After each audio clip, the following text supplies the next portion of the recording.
Are you ready for the most rushed and poorly planned out Legion review video that you're ever going to find? I mean, seriously, like the episode finished 15-20 minutes ago. Like it broadcast, I watched it live, it finished, I turned on the camera now. So don't get your hopes up as far as this video is. I'm just kidding, I'm glad you're here. I'm Joseph Craven, this is Super Squad D, where you are pretty and you are loved. If you're not subscribed to the channel, go ahead and hit subscribe right now. That's your friendly reminder. Also, at the end of this video, we're going to have details on how you can enter to win a gift card, so you don't want to miss that either. Keep watching. Here we go. Woohoo! Yippee! We've made it to Chapter 7, and now we have confirmation that we are dealing with the Shadow King. And obviously there have been some clues placed in the episodes. The name of the dog, for example, being King, was supposed to be a pretty thinly veiled clue now that we actually look at it.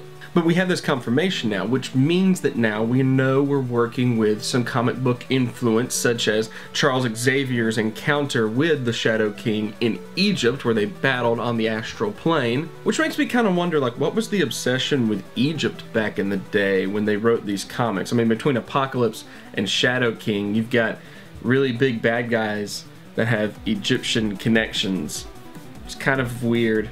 But if we are drawn from that comic book influence on the show, it makes me think that maybe we're going to be seeing a lot more of the Muir Island saga influence in how the season wraps up. We'll get to that in a little bit. So another classic trippy episode, accentuated by Jermaine Clement's character Oliver Bird, who's awesome, by the way. Big fan of the character, but then again, I'm also a huge fan of Jermaine Clement in general. I'll basically support anything he does. I've got his Moana song memorized, and I should not have admitted that on video.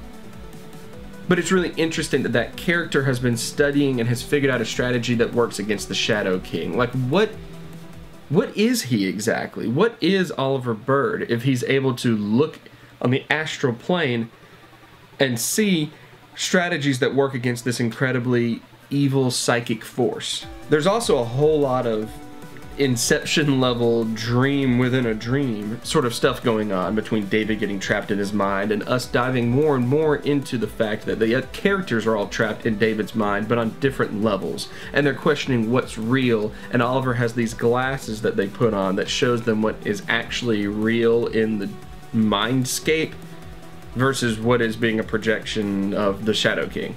And it's kind of weird that Oliver fabricated these glasses for it, but all in all, it plays into the fact that this was one of the more visually and stylistically bizarre and original and creative episodes on the season. The season's had a lot of stuff that was really phenomenal to watch.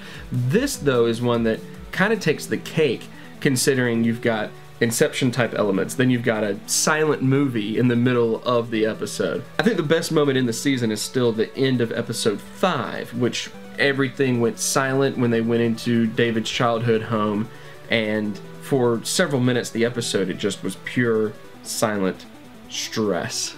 But stylistically speaking, this probably rivals that in terms of originality. Maybe not quite execution, I think. There's something about episode 5 that I still can't get over, and I watched it a while back and I'm still thinking about it more and just falling more and more in love with how that entire shot was done, how that entire end of the episode was done. This episode was really cool, and maybe that's all we can take away from it, was that it was a really cool episode. Maybe not the best, but it was really cool. Oh, not to mention the fact that Cousin Matthew from Downton Abbey comes back to visit, and I apologize right now, I never should have attempted an accent there. We're just gonna, can we cut that? No, stuck with it, cool. But really funny to see David using his British accent as his rational side, and the excuse being that he is the rational side, so of course he would be British. It's a funny little gag, and it gives Dan Stevens an opportunity to use his normal accent for once. Also, how great was he in those scenes in which it is a single shot of him talking to a single shot of him? I mean, the timing was great on it. He just did a phenomenal job in those particular scenes where he's having a dialogue with himself. Which, of course, points more and more to the fact that the character of Legion is crazy. Towards the end of the episode, we get to see a lot of the power of the Shadow King, his ability to threaten, to intimidate all the other characters, and his ability to just gruesomely kill the wolf guy. So that was disgusting. But a few things that really stand out in the episode. First and foremost, you have this entire scene where David dreams up a classroom with chalkboards everywhere. And it makes me kind of wonder, what is the budget for this show in terms of sets and locations? Pretty impressive what they were able to do there. But it's a pretty neat little scene where David's trying to figure out exactly what was going on so that he can overcome the power of the Shadow King, which allows us to see a little bit more of David's power. But while the scene was kind of cool, the scene was also the weakest part of the episode because it's kind of a cheap story device to have David just rationalize his way into understanding that Professor X and the Shadow King fought each other psychically at some point in time. Like, he has no reason to believe any of that. He has reason to believe that his father and the Shadow King battled, I guess. But even then, it's a bit of a stretch because all that Lenny / Shadow King says to David is, "I knew your father." It doesn't really say anything about them being enemies specifically. So David's kind of making a jump because the Shadow King is evil and assuming that his father's good. And then he's assuming that his father and the Shadow King battled on the astral plane or on the psychic battle instead of assuming that they would have actually fought. So he's assuming a whole lot. Granted, if he's a powerful psychic, he might have reasons to be assuming that. He might be able to collect information psychically from people that know what went down. They don't really explain that, so that could be an excuse for it, but it seemed like a little bit of a weak story device to tie into the comic influence while moving the show forward, and I could have done with that being a little bit better, just knowing how well Noah Hawley has taken care of the show so far. I feel like it was a little bit lazy, but it looked cool, all the chalk drawings fighting each other and all that going on. That was pretty cool looking. And another really minor thing that confuses me is that I still don't know when this show is supposed to take place. You've had a lot of stuff that happened that, I mean, felt like it was very retro. You still have a lot of the outfits that seem like they're very retro. And then very casually, David and his sister are talking, and she's like, "Oh, I need to call my husband." And he's like, "You can't do that, they're tracking you." And she's like, "Well, can I at least send him an email?" So clearly, we are in some sort of, email age here. It's just very, very strange that they would go with such a retro look. And I'm not sure what the reasoning is behind that.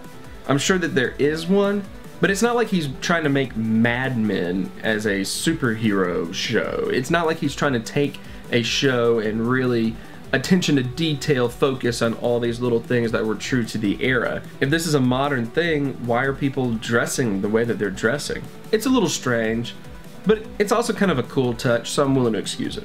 So really there were two big moments in the episode. There was their ability to escape from the clutches of the Shadow King, wake everyone up, and we get to see David's power as he is aware of what's going on. He stops these bullets and he teleports them outside of this home.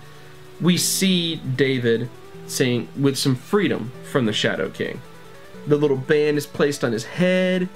It's a little bit of a crown metaphor, if you will. He has the power now. He has the authority. He's the king, so he's in control. I don't think it's accidental that it fits like a crown would fit on David's head. I think that's a purposeful thing. And that's because really what I think the main aspect of this episode was, it was this conversation between Lenny and David, when Lenny is still posing as a psychiatrist. And Lenny talks a lot about power. And Lenny talks about how power is ultimately the thing. And she uses this language of you have power and you have, God power. And the Shadow King, or Lenny, wanted to partner up with David because with David's power and David's body, the Shadow King would have godlike power, would have ultimate power. So we see the motivation there. It's all about being in control. It's all about having power. The Shadow King wants all the power to get revenge on Professor X, to get revenge on all of humanity. The Shadow King just hates humanity. If you follow the comic book character, literally it's a being of psychic energy that exists because it hates humanity. So power and godlike ability is kind of the central theme of this show, but especially this episode. So we see towards the end of the episode, the Shadow King used godlike ability to just completely and effortlessly destroy this wolf guy. I mean, gruesomely destroy, using power to destroy. You see David using his amazing power to save everyone that's there. And you even have this moment in which David is willing to spin around and take the bullets himself to save Sid. And that's important, because if we're drawing this distinction in power between using power for evil, using power for good, we see David selflessly giving himself up while wearing this crown thing and using his power to save everybody in the process, including himself. There's a lot of metaphors going on there. There's a whole lot of sacrificial savior metaphors going on. I mean, it's thick with it in this episode. They're not trying to hide. But at the end of the episode, we see them at the mercy of Division 3 and at the mercy of the man who was originally interrogating David before he got burned really badly in that whole pool confrontation thing. So we're leading up to the season finale then, and if you watched after the episode, it had the upcoming clips. You got to see a little bit of what was going on, some conversations between David and this interrogator from Division 3. And we're very clearly building up to a conflict.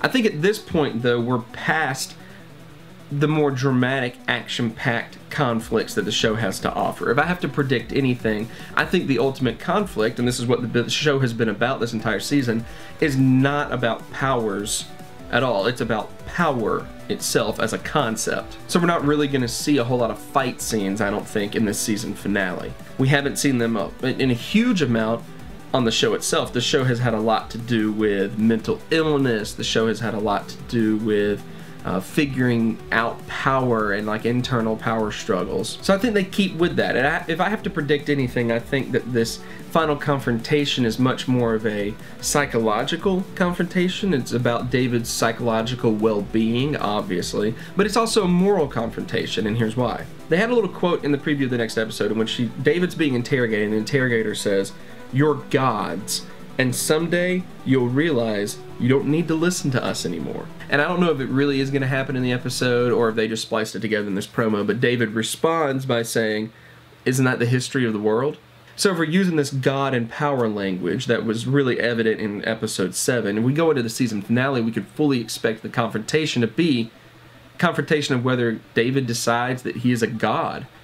David decides he's the ultimate power. David decides that he is in control of his powers, but how he's going to use them in general. That's the conflict we're looking at. And that's because we see the Shadow King trapped in this little coffin thing that David was trapped in for most of the episode and breaking through a little bit, having a little crack in the wood, looking like Lenny is about to come out again. So the conflict is, again, David's psychological well-being and how David's going to be. Is he going to be good, evil, morally speaking?